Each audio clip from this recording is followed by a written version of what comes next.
Baik, saudara sekalian, kita akan memulai sesi pertama mata kuliah Sosiologi Antropologi Hukum ini.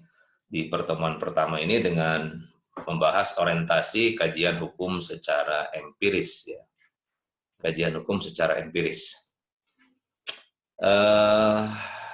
Bagi Anda yang pernah belajar studi hukum di S1, ya, yang berlatar belakang hukum, tentu pelajaran atau mata kuliah sosiologi dan antropologi hukum ini sudah Anda kenali. Dan saya ingin di tingkat magister, tentu saja penyajiannya harus beda dengan S1 ya. Harus beda dengan S1 meskipun ada saling keterkaitannya, tapi paling tidak ada bedanya lah. Ya, di S1 sama S2 ya, di program magister. Kita coba lihat, ya. Makanya saya sarankan untuk pertemuan berikutnya Anda menggunakan laptop ya, untuk melihat apa yang ingin saya jelaskan. Ya, menjelaskan. Pendekatan studi hukum itu pada dasarnya dibagi 3 pendekatan ya di dalam studi hukum. Terus, bentar, kalau nggak kelihatan saya bedain tulisannya.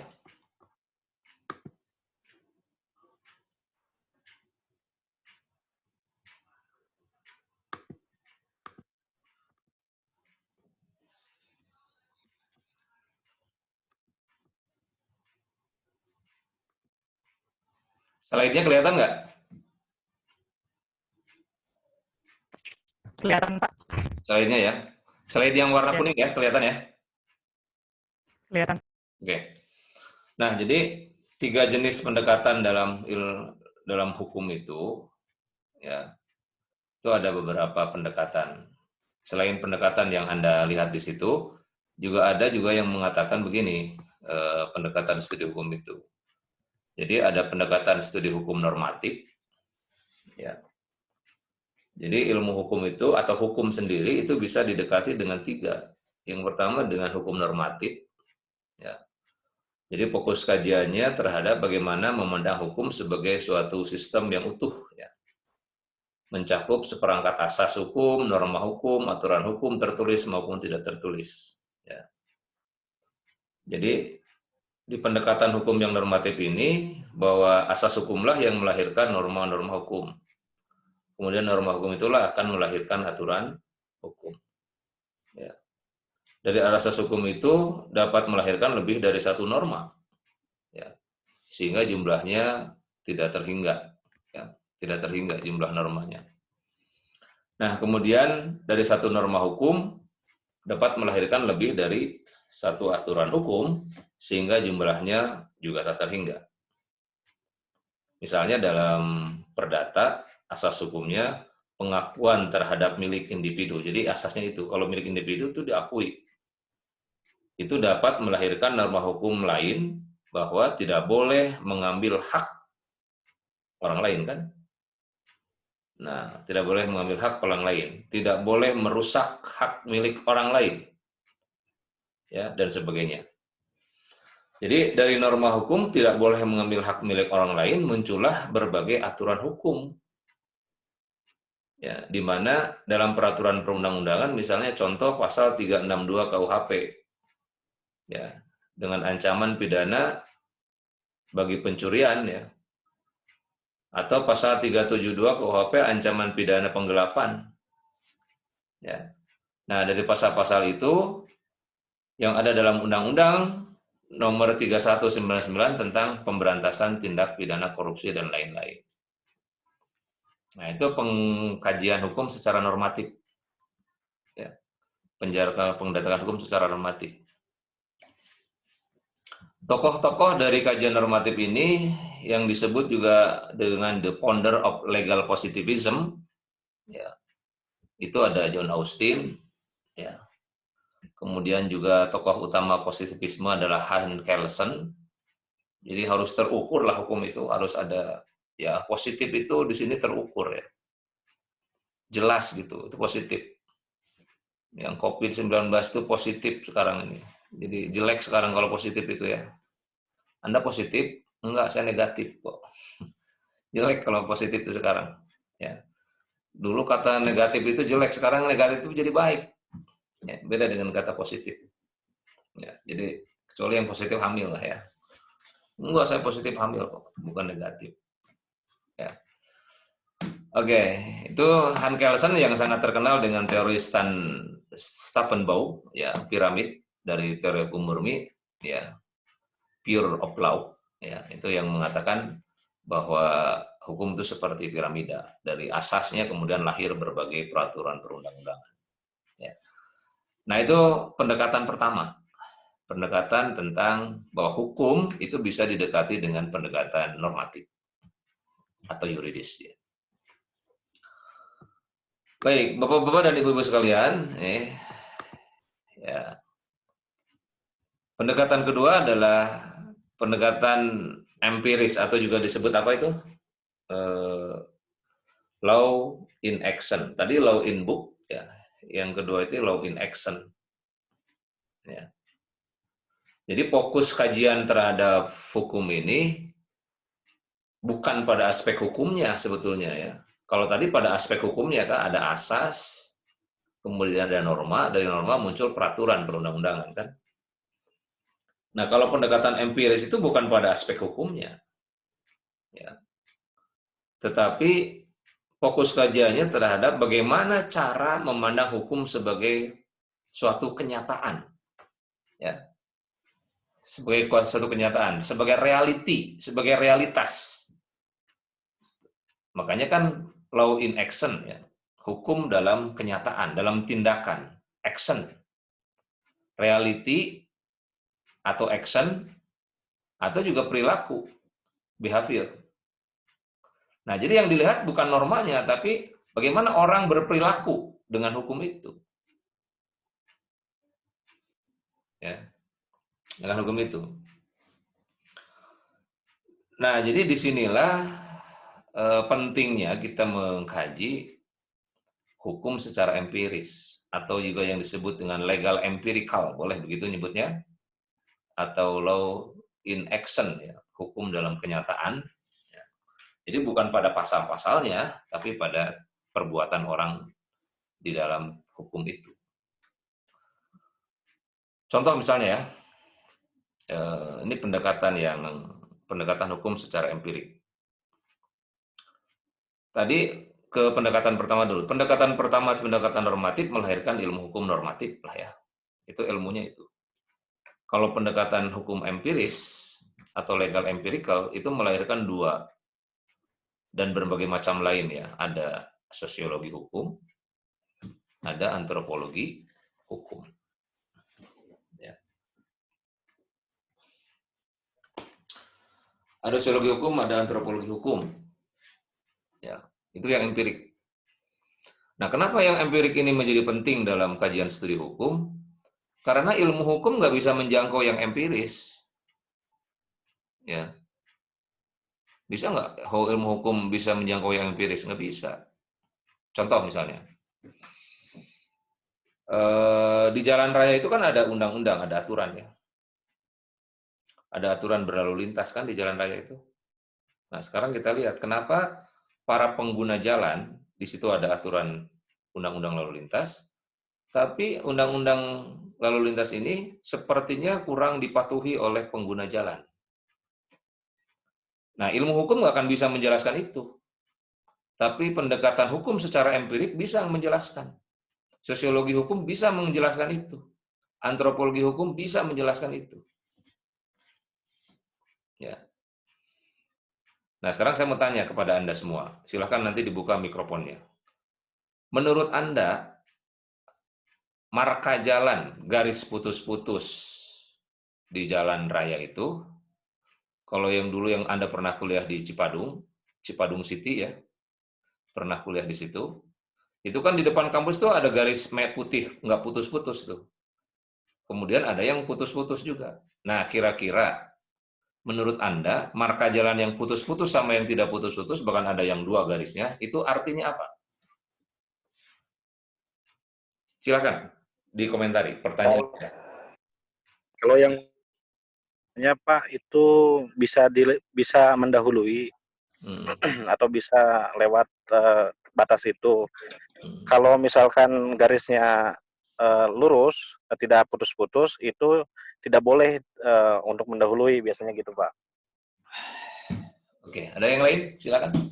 Yang beda pendapatnya? Boleh kok beda pendapat, ya nggak boleh beda pendapatan ya. Beda pendapat boleh lah. Beda pendapatan nih riweuh nih kalau beda pendapatan. Terlalu tinggi ya, Mia ya.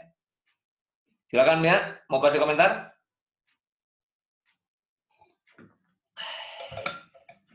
Apa menurut Anda itu? Garis putus-putus sama garis tidak putus-putus di jalan raya itu apa? Iya sama Pak, kalau misalnya yang garis putus-putus kan bisa untuk mendahului. So, kalau misalnya garisnya yang nggak putus-putus kan itu bisa di tikungan, kayak gitu kan nggak boleh mendahului ya Pak? Oh, boleh mendahului. Bagus. Coba ada yang beda nggak dari yang tadi disampaikan oleh dua orang teman Anda itu? Mungkin saya mah alirannya aliran realistis misalnya, atau juga aliran liberalis gitu. Ada nggak yang membedakan itu? Silakan kalau ada yang beda. Wah, berarti nggak punya pendapat nih yang diem. Ya. Kalau dilamar ya oleh pria, diem itu diizinkan. Tapi kalau di kuliah, diem itu bukan emas. Ya. Tapi kalau suami istri ngomong, Pak, dingin emas, diem aja, itu diem tuh emas. Itu. Kalau di keluarga ya. Silakan, ada yang lain? Yang beda? Atau sama semuanya? Atau nggak tahu, yang nggak ngomong itu, yang nggak punya pendapat, bisa jadi jawabannya sama, atau bisa jadi nggak tahu. Atau bisa jadi takut salah ngobrolnya. Padahal, Sama Pak. boleh salah. Silakan. Sama Pak. Sama. Seperti iya. Baik. Nah, kalau jawabannya sama,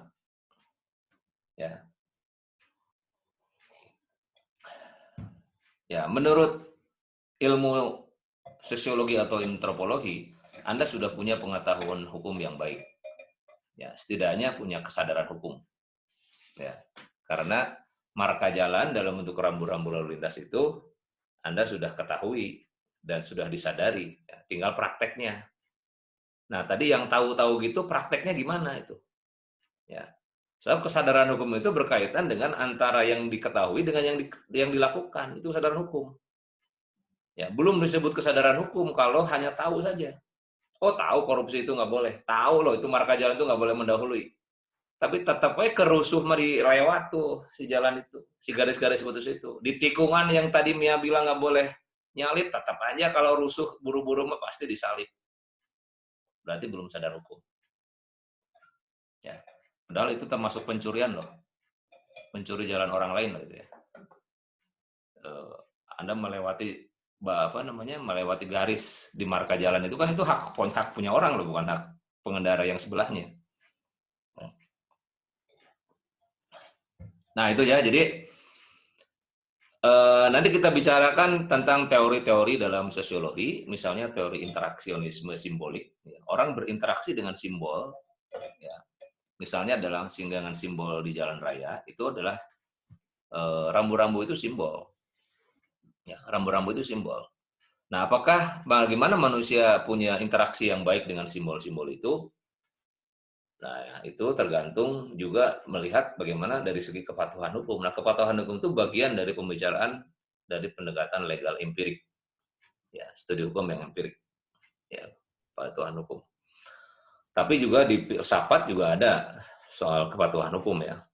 Dan hukum. Tapi di sini dilihat yang kepatuhan hukum itu berdasarkan apa yang dilihat berdasarkan tingkat dan perbuatan seseorang ya.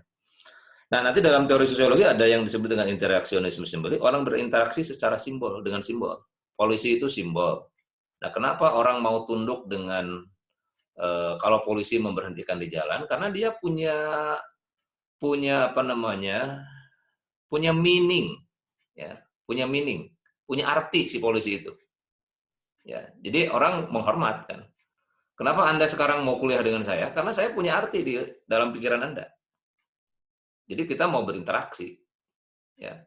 Sama ketika orang mau berinteraksi dengan hukum, karena hukum punya arti. Loh. marka jalan itu punya arti, sehingga kita antri kalau di jalan raya itu, khususnya di marka jalan yang tidak putus-putus. Kita seolah-olah berinteraksi dengan simbol-simbol yang ada di jalan raya itu, karena kita punya meaning, punya arti itu si marka jalan itu. Ya. Nah, jadi menurut teori interaksionisme simbolik, ketaatan dan kepatuhan terhadap hukum itu dipengaruhi oleh cara pandang orang terhadap hukum itu. Ya. Jadi meaning, apakah orang sudah punya arti yang baik tentang hukum atau belum? Ya. Itu meaning itu. Ya.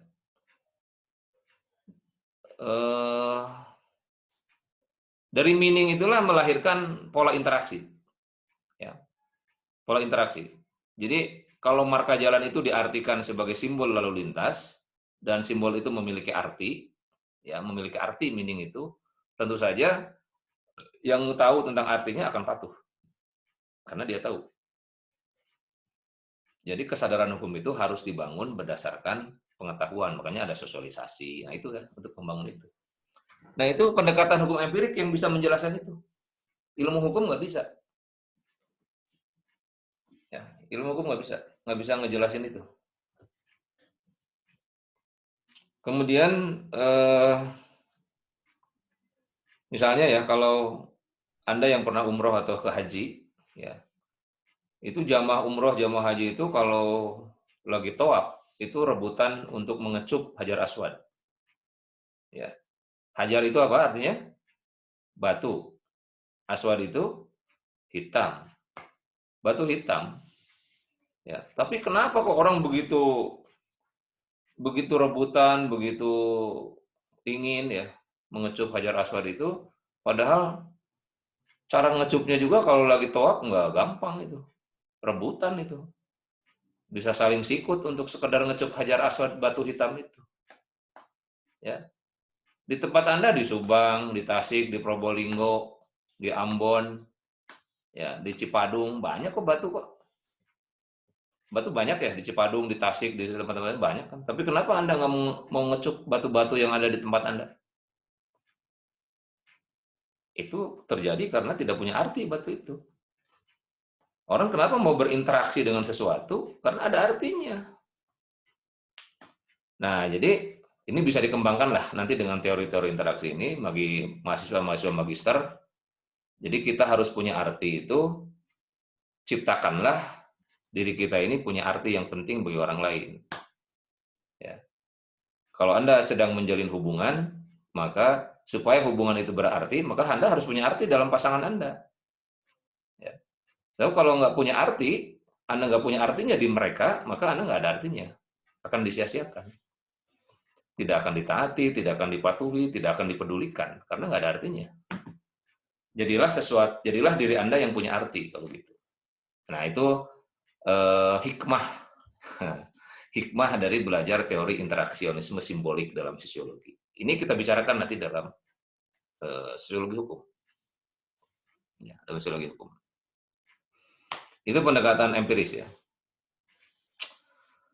Pendekatan empiris ini juga dicetuskan oleh gerakan realisme di Amerika Serikat maupun di Skandinavia ya. Tokoh-tokohnya nanti Anda bisa ketemu dengan Oliver Wendell Holmes, ya, Benjamin Cardozo, kemudian juga Jeremy Prang, Sir Henry Mayen, ya. Kemudian juga ada Oliver Crona dan Ross ya. Dari pendekatan-pendekatan legal empirikal ini biasanya dibedakan ke dalam beberapa kajian-kajian. Ya, itu dalam slide ini kita lihat akan melahirkan 3 cabang ilmu, yaitu sosiologi hukum, antropologi hukum, ya, sosiologi of law atau sociological jurisprudence yang di Amerika Serikat dicetuskan oleh Ross Coupon. Ya. Kemudian antropologi juga akan melahirkan antropologi hukum ya dari pendekatan legal empirisme ini ya. Tokohnya adalah Bronislaw Malinowski, Hobel, kemudian Paul Bohannan, Leopold Pospisil, itu adalah tokoh-tokoh dari antropologi hukum. Ya, yang nanti kita bisa lacak cara berpikir mereka. Kemudian juga bisa dimasukkan juga psikologi hukum ya. Ada psikologi in law, ada psikologi en law. Psikologi in law itu biasanya mengacu pada satu aplikasi spesifik dari psikologi dalam memahami hukum. Sedangkan psikologi en law itu biasanya digunakan untuk riset secara psikologis kepada para terdakwa, polisi, pengacara, jaksa, hakim, dan lain-lainnya. Itu psikologi en law. Ya, itu lahir juga ilmu psikologi hukum. Ya, ada psikologi en law, kemudian ada juga psikologi of law. Ya, ini juga dijadikan riset psikologis untuk isu-isu seperti kenapa sih orang mentaati dan tidak mentaati hukum tertentu. Ya. Kemudian persepsi serta sikap publik kepada berbagai sanksi-sanksi yang ada di dalam hukum pidana misalnya. Ya, itu psikologi, itu bagian dari legal empirik, ya, dan lain-lain. Termasuk yang legal empirik juga kajian hukum kritis, the critical legal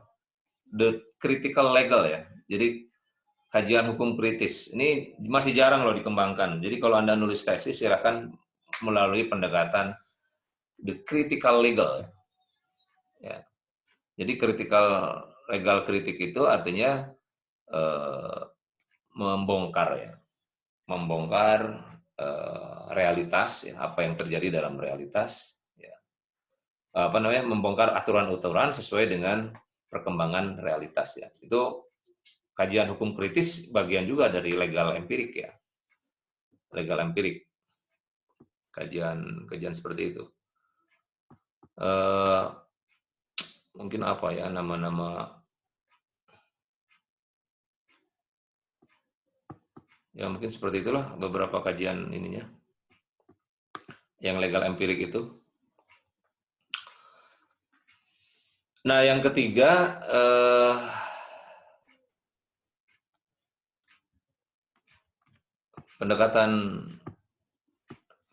pendekatan filosofis, ya.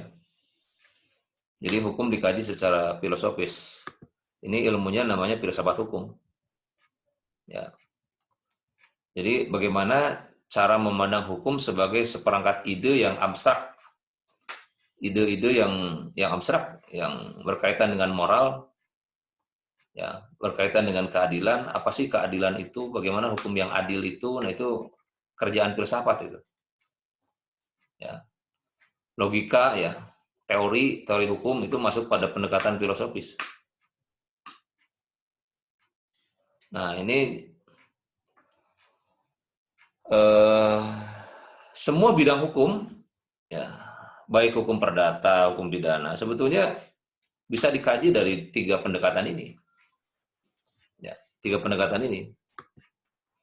Hukum pidana atau criminal law juga dapat dikaji dari pendekatan hukum yang normatif, hukum pidana normatif, hukum pidana yang empiris, hukum pidana yang filosofis.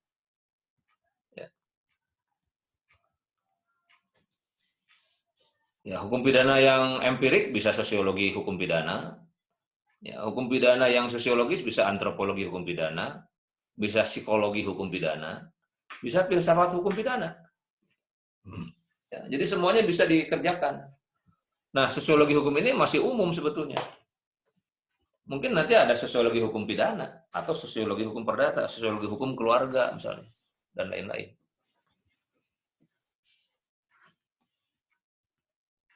Ya, seperti itulah penjelasannya. Misalnya gini ya, kita ambil contoh ya, karena belajar sosiologi, antropologi itu harus banyak contoh loh. Ya, jadi nanti kalau Anda bikin makalah harus banyak contoh-contohnya. Itulah ciri dari imajinasi. Sosiologi sama antropologi itu harus mengandalkan imajinasi ya. Jadi harus banyak imajinasinya.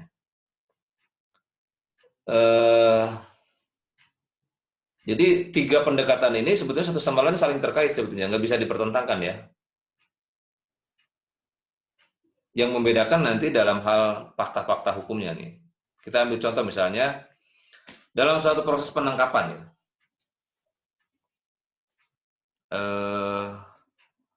Apakah kita memilih untuk menjelaskan misalnya penangkapan itu terjadi sebagai bentuk putusan seorang personil polisi secara individu.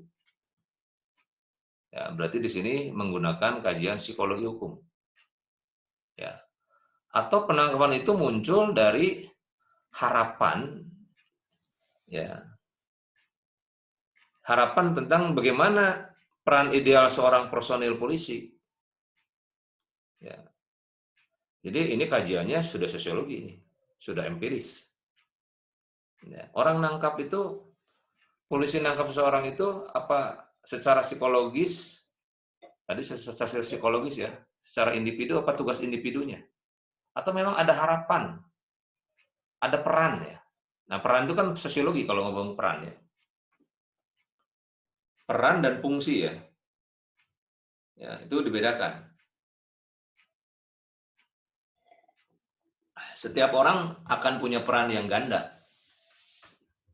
Anda sebagai mahasiswa dan Anda sebagai anak dari bapaknya Anu, itu kan perannya beda. Jadi ada peran-peran ganda. Sekarang dalam masa situasi daring kayak begini, peran ganda itu akan tabrakan itu. Di satu sisi Anda harus mengejarkan tugas-tugas di rumah, di satu sisi Anda harus kuliah. Dan kuliahnya di rumah lagi. Peran ganda itu. Ya. Jadi ada banyak cara untuk kita konsepkan ya, dan kita interpretasikan suatu pena hukum tertentu ya, yang jumlahnya sangat banyak ya dalam dunia hukum ya, menggunakan perspektif tadi ya, perspektif tadi.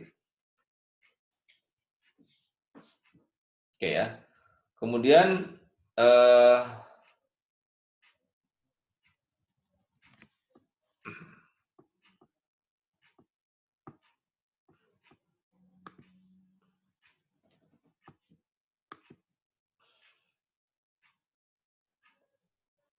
oke, sejarah hukum ya. Perbandingan hukum itu bagian juga dari sosiologi yang empirik ya. Nah, sosiologi hukum yang empirik ini Roscoe membaginya dua. Ya.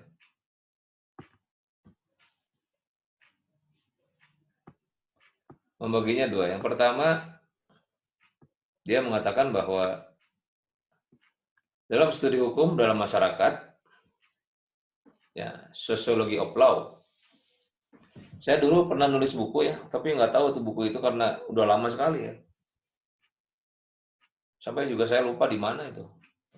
Saya nulis buku gini dulu bukunya. Nggak saya terbitkan banyak itu. Hanya diterbitkan pribadi aja, nggak pernah ke penerbit gede. Sosiologi hukum, studi hukum baru dalam sosiologi hukum perspektif baru dalam studi hukum kepada masyarakat. Itu buku saya itu.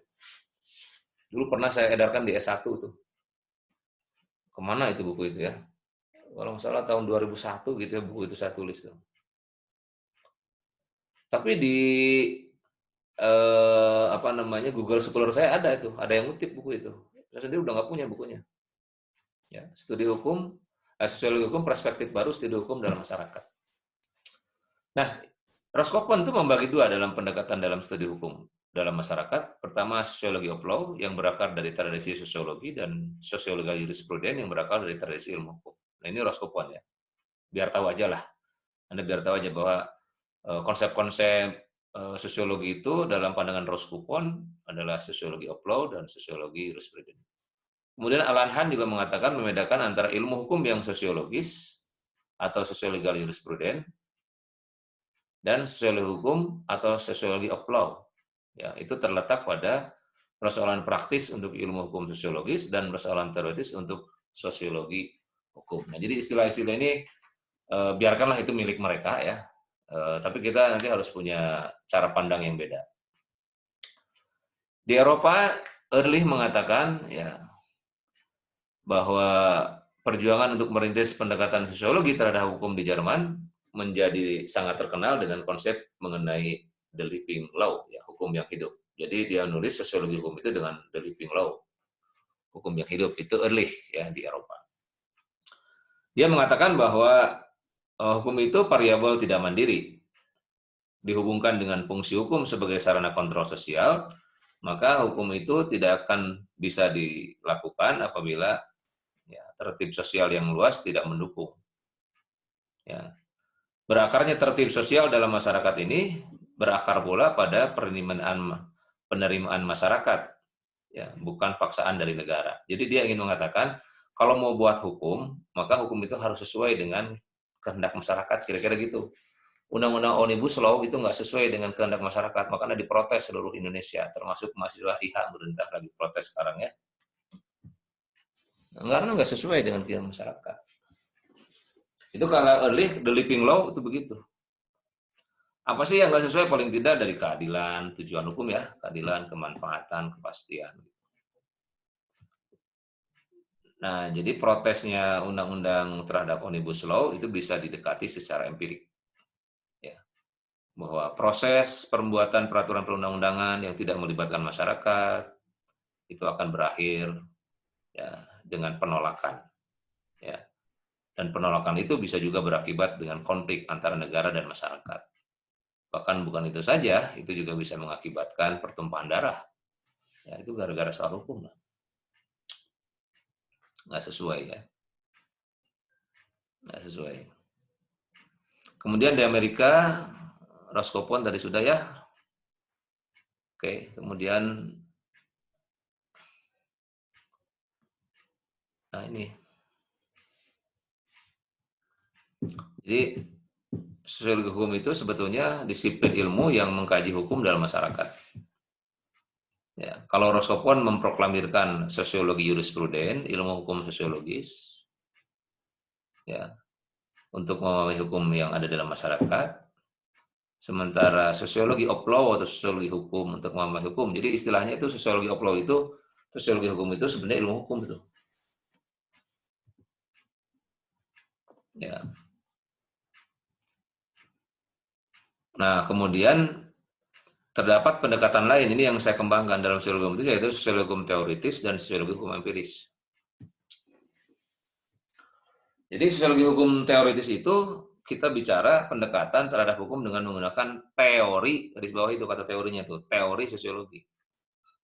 Makanya saya termasuk yang berpendapat kalau ngajarin sosiologi hukum, itu bukan orang hukum murni, tapi orang yang pernah belajar sosiologi.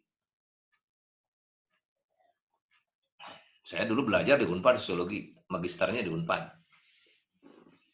Jadi saya kawinkan teori sosiologi digunakan untuk memahami hukum. Ya, kita kawinkan seperti itu. Kalau yang hukumnya, kalau yang ngajarinnya orang hukum murni, ya dia balik lagi ke hukum, nggak kenal dengan teori-teori sosiologinya. Maka saya kembangkan teori hukum, sosiologi hukum itu dibagi lagi, sosiologi yang teoritis, sosiologi yang empiris. Sosiologi teoritis itu mengkaji hukum pakai teori-teori. Jadi ada sejumlah teori di dalam sosiologi, pakai itu teori sosiologinya untuk memahami hukum. Nah, ini yang mau kita bahas nih dalam program magister itu. Ya, yang teologi, yang sosiologi hukum teoritis sebetulnya. Kalau yang sosiologi hukum empirisnya, studi hukum, nah, apa yang terjadi dalam masyarakat. Ya. Jadi apa yang terjadi pada aparat penegak hukum, polisi, jaksa, dan sebagainya. Itu yang empiris. Meskipun itu juga penting. Tapi kita akan kombinasikan untuk program magister. Belajar teori-teori sosiologinya. Bagaimana cara pakai teori itu. Nah, nanti dalam perkuliahan ini Anda bisa menemukan teori baru nggak? Untuk memahami hukum. Nah, itu lebih hebat.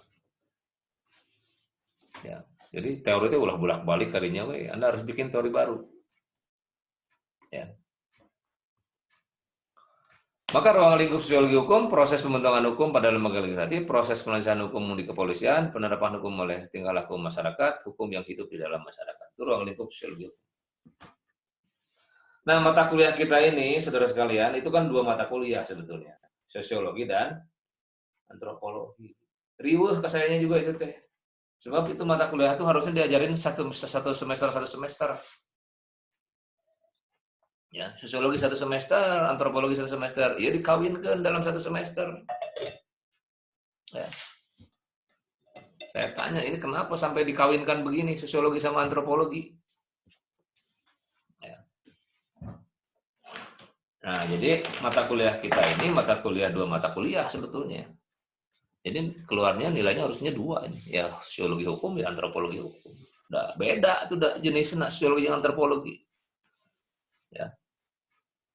Saya dulu di sosiologi Unpad juga dibedakan. Sosiologi, antropologi. Oh, ini dihijikeun. Nah, jadi wajarlah kalau dua mata kuliah di satu semester kan kalau hasilnya beda gitu kan. Harusnya kan satu-satu ini. Satu diajarinnya, nggak 2 begini. Baik, jamaah Jum yang saya banggakan, ya masih menyimak ini. Ada yang mau kasih pendapat dulu deh, silakan, biar nggak saya ngomong terus. Ini baru sosiologinya lah ya, belum ke antropologinya nih.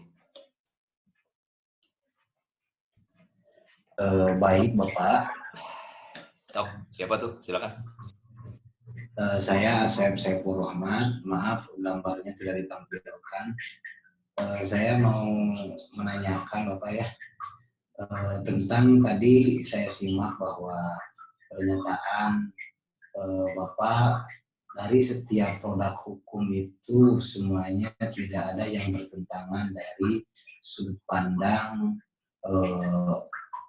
hukum itu sendiri, baik itu menurut berdasarkan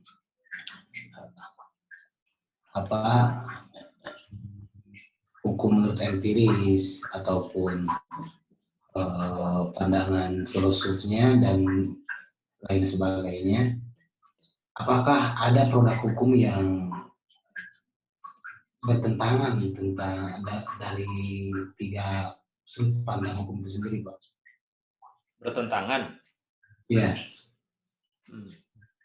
Ya, sebuah produk ketika kita lihat dari sudut pandang ilmu hukum, dan baik itu secara empiris atau filosofnya, apakah ada yang bertentangan, Pak? Silakan jamaah, ada yang mau kasih tanggapan? Sok, saya dengerin dulu lah. Saya berhenti dulu sambil Anda menyimak pertanyaan saudara Asep Rahmat. Ada yang mau menanggapi, semoga silakan. Izin Pak. Ya. Boleh saya ini bukan menjawab ya, mungkin mencoba meng-share aja. Jadi hari ini kebanyakan dengan salah satu contohnya saja, dengan diterbitkannya kemarin contoh salah satu hukum yang sangat krusial kaitan dengan negara ini, contoh dengan undang-undang atau disahkannya undang-undang Cipta Kerja kan. Nah, kalau dikaitkan dengan sosiologi hukum, di sini memang perlu ada penelaahan yang sangat mendalam terkait keadaan sosial yang ada di Indonesia ini kan. Tetapi kemudian dengan begitu cepat dan kalau kemarin kita lihat cukup dengan 60 kali pertemuan dan mungkin dengan hanya beberapa samplar masyarakat atau percontohan masyarakat ya, bahwa hukum itu diciptakan dengan tidak melihat dan tidak mengkaji secara empiris atau secara sosiologi, atau secara sosialnya gitu maksudnya. Nah, hari ini perlu memang fakta terjadi itu ketidaksesuaian yang seharusnya ditempuh, kemudian begitu saja ditetapkan. Baik, kita lanjut lagi sedikit lagi.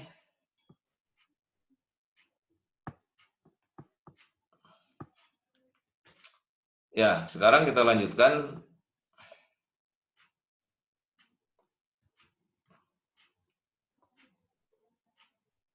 Oke, ini jaringannya macet. Oke, ini nggak bisa dibuka ya. Nah, sekarang antropologi nih.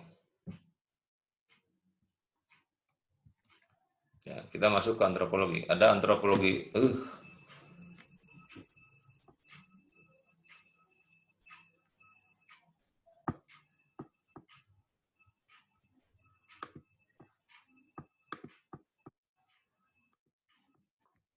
Ya, kita masuk ke antropologi. Antropologi of law, legal antropologi, study of law. Ya, kita lihatlah beberapa pengertian ya. pengertian dari antropologi itu. Mudah-mudahan bisa kelihatan nih. Oliver Wendell Holmes, the life of law hasn't been logic, it has been experience. Oke, dia mengatakan seperti itu.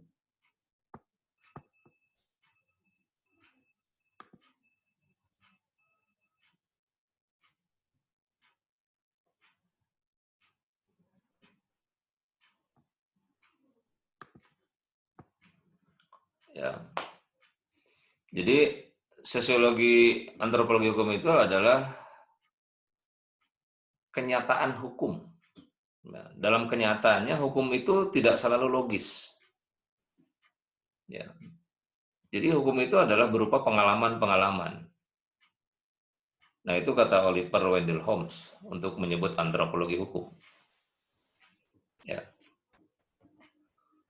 Antropologi hukum itu adalah ilmu antropologi spesialisasi sebagai sistem gagasan, tindakan, hasil karya kehidupan masyarakat yang dijadikan milik dengan belajar, cabang dari ilmu hukum yang mempelajari berlakunya norma hukum, ya, bukan mempelajari peraturan hukum mengarahkan perilaku, tetapi menjelaskan fenomena hukum yang ada. Oke, jadi antropologi. Nanti di bagian akhir, silakan Anda menulis. Apa sih bedanya antropologi hukum sama sosiologi hukum? Ya. Kemudian James Donovan mengatakan a cross-cultural comparative perspective is to identify principle that characteristic the silent of social culture, life so as to understand this aspect, what can determine the normative regulation of society. Jadi sama dengan Oliver, yang kita tanyakan itu bukan aspek hukumnya, tapi norma-norma hukum yang ada di masyarakat yang dilihatnya itu. Nah, sehingga kesimpulannya antropologi hukum itu adalah pemahaman ilmiah, tingkah laku, dan kultur ya secara sistematik terhadap distribusi manifestasi dalam kurun waktu dan ruang tertentu. Jadi antropologi hukum itu, kalau kita bicara antropologinya, itu antropologi itu bicara tentang asal-usul manusia. Maka ada antropologi fisik, ada antropologi budaya. Ya. Antropologi fisik itu membicarakan kenapa manusia warnanya kulitnya hitam. Ya. Ada gitu Pak, orang yang kulitnya hitam. Kalau Anda ke Mekah ya.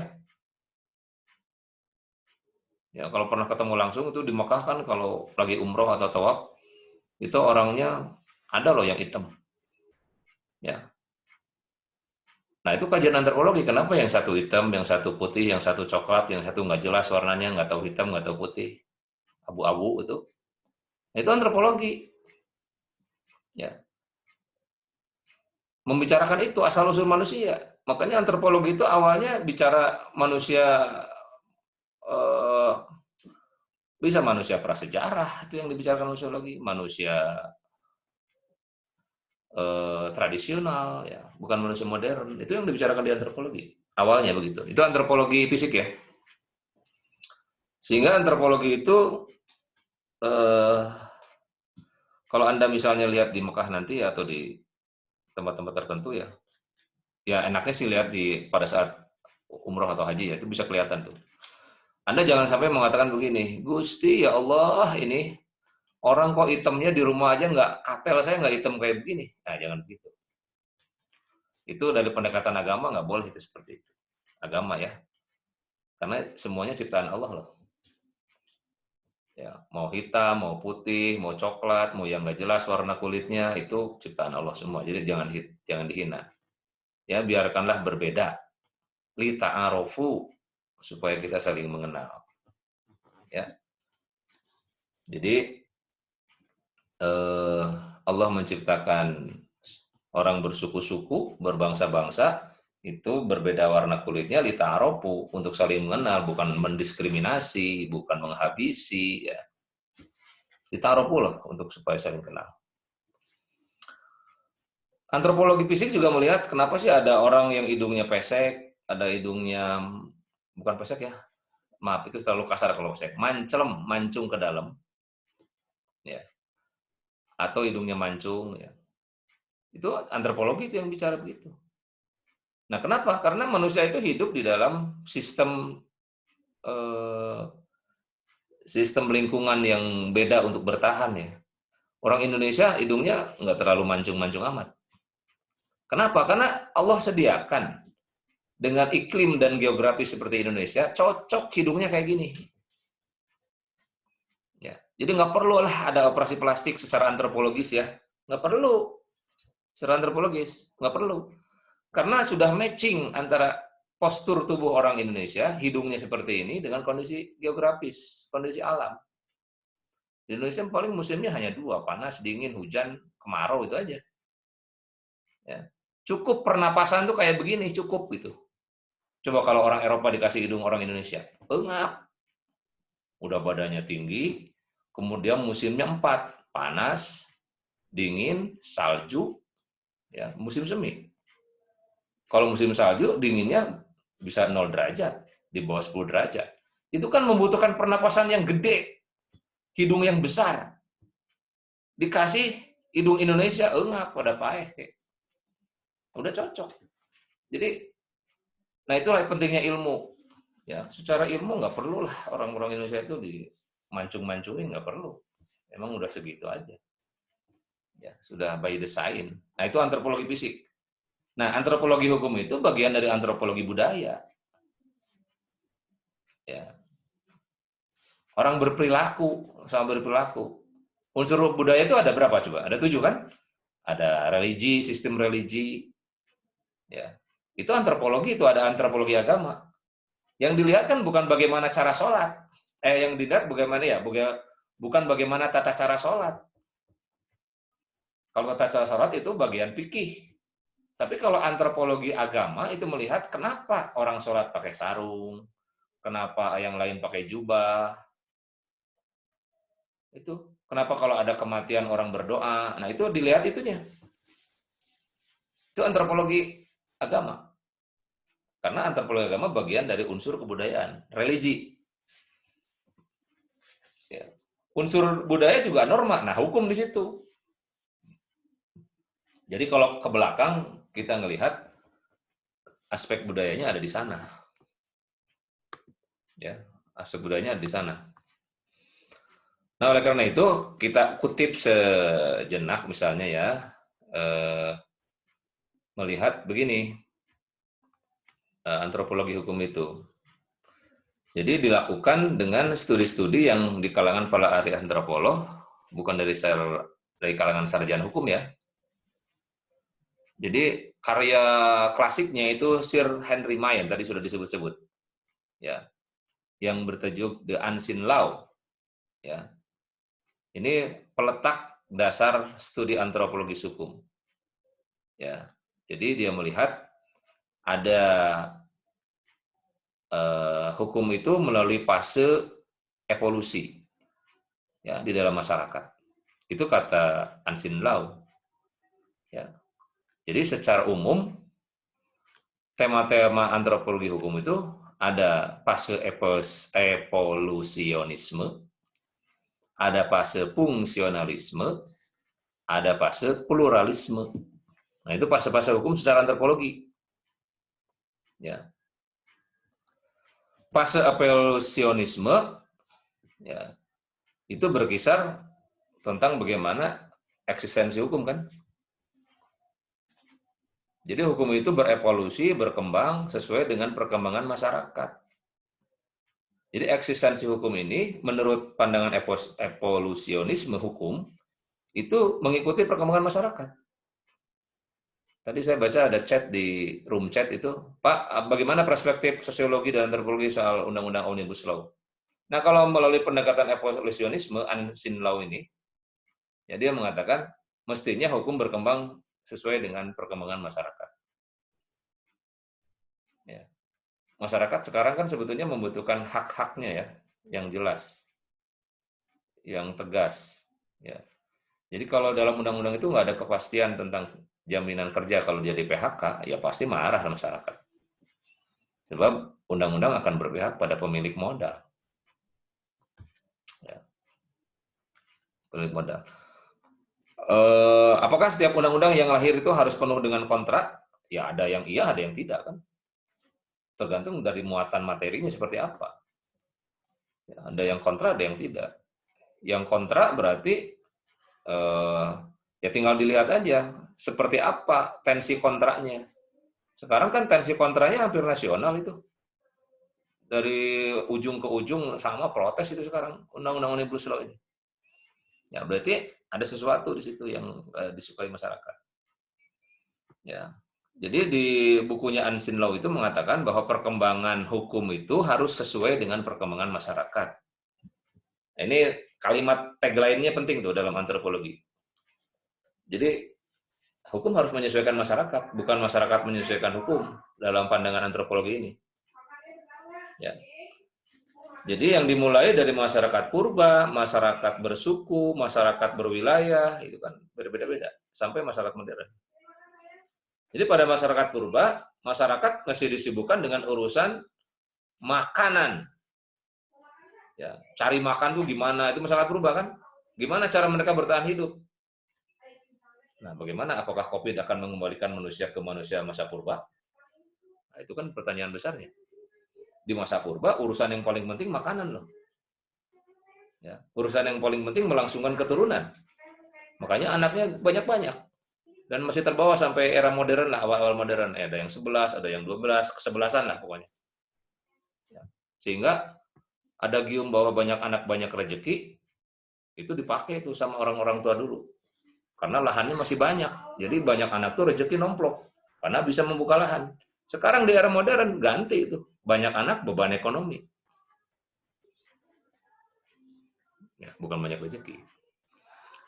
Kemudian masyarakat suku. Jadi masyarakat purba ke masyarakat suku menyadari bahwa mereka berasal dari keturunan yang sama. Nah, mulai ada kesadaran tuh. Sehingga membentuk ikatan darah.